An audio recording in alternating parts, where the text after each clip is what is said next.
You don't really wanna actually behave when we're on stage and the plea gets made. I need that breeze. I feel sorry for Skepta, the company flow, but it's a new flow. Imitation don't flatter me, but it's cool. You ever lift the guy in the mouth? Put them in the coffin, get them on a tombstone. Yeah, I got a half of the price of a kudo, living like a boss man, nothing like Hugo. I need that. Facility, I too left me to be by shot it freelance. Now she a free that she never let the bitch over my bitch skipping.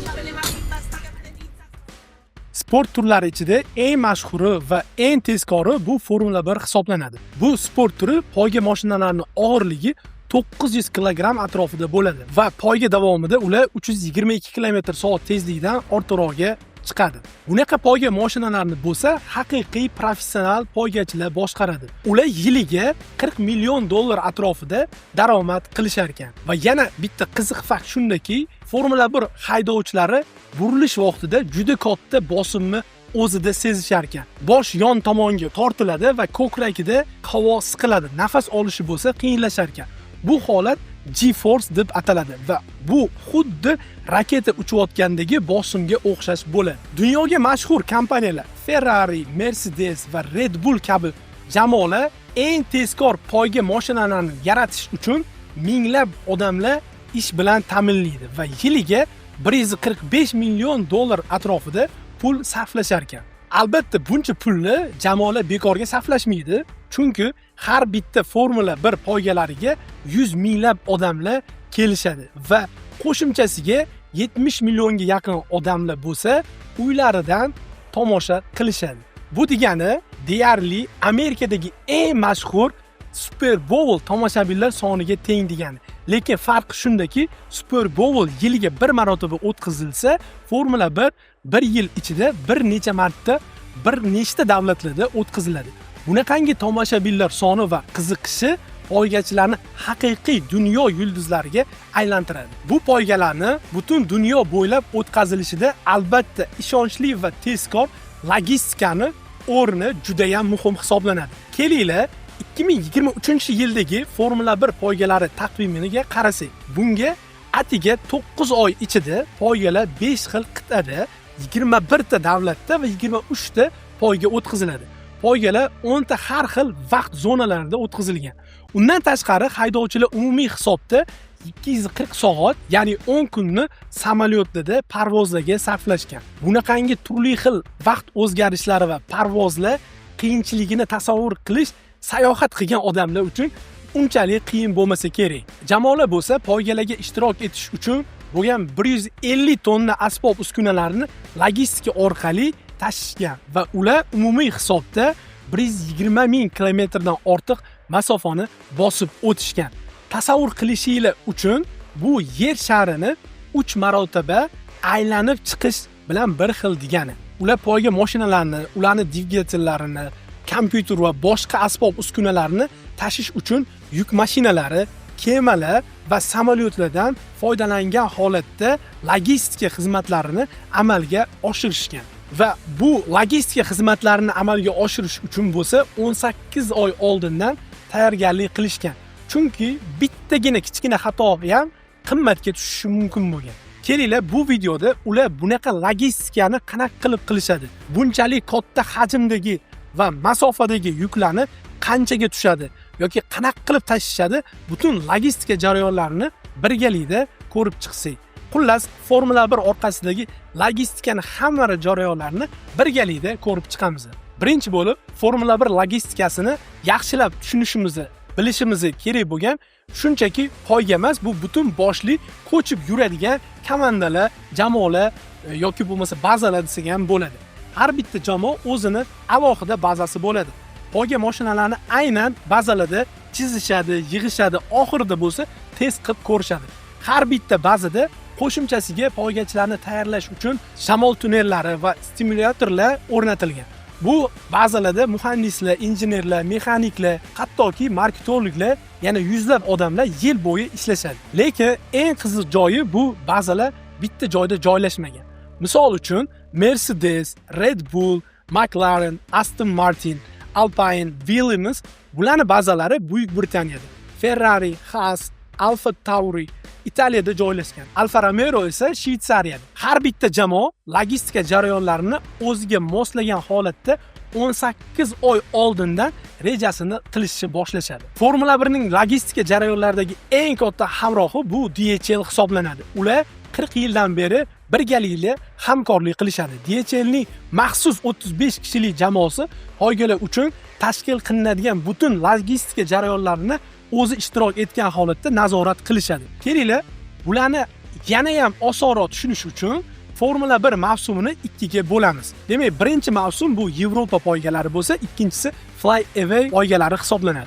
Yevropadagi poygalarni Yevropada bo'lib o'tadigan Monaco, Silverstone, Monza, Spa, Zandvoort kabi joylarda o'tkaziladigan poygalar hisoblansa, tabiiyki bu poygalarni logistikasi osonroq, chunki ko'p narsalarni samolyot yoki kemalardan emas, yuk mashinalarda tashishadi.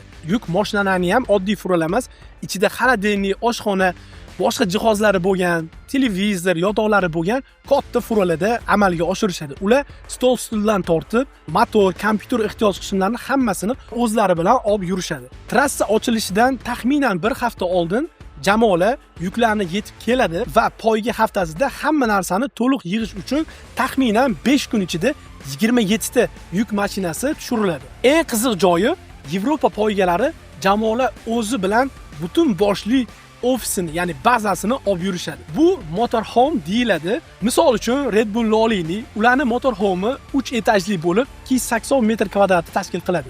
Ichida ofislari, terassasi, oshxonasi, xullas hamma narsasi bor. Uni yig'ish uchun 38 soat vaqt ketadi. Yechish uchun bo'lsa, atiga 1 kun vaqt ketadi. Monakoda esa ular juda ham kreativ motorhome'ni olib, Italiya tomondagi imperiyaga olib borib, barjaga joylar o'rnatib, dengiz orqali Monakoga tortib kelishadi. Butun hafta Monakodagi portida suzib turadi. Hatto ba'zida g'alabadan keyin bo'lsa, basseynni ham ishlatishar ekan. Lekin Yevropa mavsumining eng qiyin qismi bu poygalarni juda ham bir-biriga yaqinligi, ya'ni ketma-ketligi hisoblanadi. Ya'ni 2 hafta ketma-ket poyga bo'ladi va logistika jamoasiga hammasini yig'ishtirib, keyingi joyga ko'chirib va yana qayta o'rnatish uchun ularda atiga 3 kun vaqti bo'ladi. Tushunishinglar uchun misol tariqasida Vengriya Grand Prix'i va Belgiya Grand Prix'ini olaylik. Vengriya Grand Prix'i yakshanba kuni soat 5 da tugaydi va jamoalar bo'lsa darrov yig'ishtirishni boshlashadi va kechasi bilan ishlab ertalab soat 6 ga yuklarini olib ketishga tayyor qilib qo'yishadi va har bitta jamoaning yuk mashinalari yo'lga chiqishadi. Yo'l masofasi taxminan 1300 km va 12 soat atrofida vaqt oladi. Har bitta yuk mashinada 2 ta, ba'zilarda bo'lsa 3 tadan haydovchilari navbat bilan haydashadi. Yo'lda bo'lsa faqatgina ular zapravka qilish uchungina to'xtashadi. Dushanba kuni kechqurunga ular yetib kelishadi va trassada 50 dan ko'proq jamoa a'zolari ularni kutib olishadi. Darrov tushirish ishlari boshlanadi. Ular hammasini oldingidek qilib yana yig'ishadi. Buning uchun ularda atiga 2 kuni bor xolos. Shuning uchun ham logistikada ko'pincha odamlar 15 soatlik smenda ishlaydi. Bu vaqt mobaynida bo'lsa, oshpazlar ularga oziq-ovqat ta'minlab turishadi va bu bo'lsa yiliga bir marta emas, faqat 2023-yilning o'zidagina ketma-ket bunaqa poygalar 7 marta bo'lgan. Yevropa mavsumidagi poygalar jamoalar uchun 5 oy ichida 24 mingdan ko'proq kilometr masofani bosib o'tishadi. Xuddi shunaqa jamoa a'zolari bo'lsa 2 oydan ko'p vaqt mobaynida uyidan uzoqda xuddi shunaqa sharoitda ishlash kerak bo'ladi. Lekin Yevropada o'tkaziladigan poygalar ancha osonroq hisoblanadi. Logistika jihatdan ham eng qiyini bu Fly Away poygalari hisoblanadi. Tushunishinglar uchun Fly Away poygalari deganda Bahrayn, Saudiya Arabistoni, Avstraliya, Miami, Kanada, Meksika, Qatar, Braziliya, Las Vegas, Abu Dhabi shunga o'xshagan davlatlarda, shaharlarda o'tkaziladigan poygalar hisoblanadi. Bunaqa jamoalar 3 oy oldindan rejalashtirishni boshlashadi. Har bitta jamoa o'rtacha 5 tadan konteyner yuki bo'ladi. Lekin boyroq jamoalar bo'lsa, albatta ularda ko'proq yuk bo'lishi mumkin. Umumiy standartlar bo'yicha ko'pincha jamoalarda 3 ta 12 metrlik konteynerlardan iborat yuklari bo'ladi. Bu konteynerlarni jamoalar poygalardan poygalarga ko'chirib yurishadi. Ichida bo'lsa asosan stollar, stullar, oshxona jihozlari, dekoratsiyalar, shunga o'xshagan asbob uskunalar va jihozlar bo'ladi. Ko'pincha bu konteynerlarni kemalarda tashishga harakat qilishadi. Chunki samolyotdan ko'ra ancha logistikasi arzonga tushadi. Masalan, 2023-yilda konteynerlar Bahrayndan keyin Saudiyaga, undan keyin bo'lsa Singapurga, undan keyin Braziliyaga ketgan. Avstraliyadan bo'lsa Yaponiyaga olib borishgan. Ozarbayjondan Qatarga, Mayamidan Kanadaga. Shunaqa tarzda ular reja qilishgan. Mavsum tugaganda bo'lsa hamma bosh bazaga qaytib keladi. Lekin eng og'iri ketma-ket fly away poygalari hisoblanadi. Misol uchun Las Vegas va Abu Dhabi Grand Prix'larini olaylik. Orasida atiga bir hafta bor xolos. Lekin masofasi bo'lsa 13200 kilometrdan oshadi. Yuklar samolyotda deyarli 20 soatda yetib boradi. Uni ustiga 11 soatlik vaqtni tafovuti bor ikkita shahar o'rtasida. Tushunishinglar uchun Las Vegasdagi Grand Prix poygalari shanba kuni kechasi bo'ladi va hattoki poyga tugamasdanoq keraksiz bo'lgan, ishlatilmagan jihozlarni, zapchastlarni, motorlarni birinchi bo'lib jamoalar yig'ishni boshlashadi. Poyga tugaganidan 15 minut o'tar o'tmas hamma narsani yig'ish boshlanadi. Hamma jamoa yuklarini 5 ta katta Boeing 777 samolyotlariga ortishadi. Bu samolyotlar Formula 1 tomonidan ijaraga olingan va jamoa yuklarini hajmiga qarab ularga pul to'lashadi. Xodimlarga keladigan bo'lsak, xodimlar keyingi kuni oddiy tijorat reyslarida yoki poygachi va yuqori amaldorlar bo'lsa, charter reyslarda Abu Dhabiga qarab uchishadi. Yuklar bo'lsa Abu Dhabiga dushanba kuniga yetib keladi. Tamojni tekshiruvlaridan o'tkaziladi va trassaga olib ketiladi. Yuklar yetib kelishi bilan ular faqatgina 48 soati bor hamma narsalarni o'rnatishga, poygaga tayyor holatga turishga. Bu jarayonlarni bo'lsa, poygachilar uzoq parvozdan keyin jet lag, ya'ni uzoq yo'lga uchgandan keyin bo'ladigan holatni yengish uchun harakat qilishadi. Mutaxassislarning aytishicha, vaqt zonasidagi o'zgarish natijalarni yomon bo'lishi uchun asosiy faktorlardan bittasi ekan. Shuning uchun ham poygachilar murabbiylari bilan birgalikda imkon boricha oldinroq kelishga va yorug'lik rejimini boshqarishga, yengilroq bo'lgan mashqlarni qilib, tanasini tezroq moslashtirishga harakat qilishadi. Xullas, Formula 1 prosta tak poyga emas, balki buni ortida qanchalik jismoniy, ruhiy, logistika qiyinchiliklari turgan katta bir jarayon hisoblanadi. Har bitta mavsumda, ya'ni 12 oy ichida 9 oy davomida xodimlar ko'pincha vaqtini uyidan uzoqda, xuddi mana shunaqa tartibda ishlash bilan o'tkazishadi. Jamoalar bo'lsa har yili logistikaga minglab, millionlab dollar sarflaydi. Chunki bu sportda g'alaba uchun mag'lubiyat orasida faqatgina millisekundlar ajratib turishi mumkin.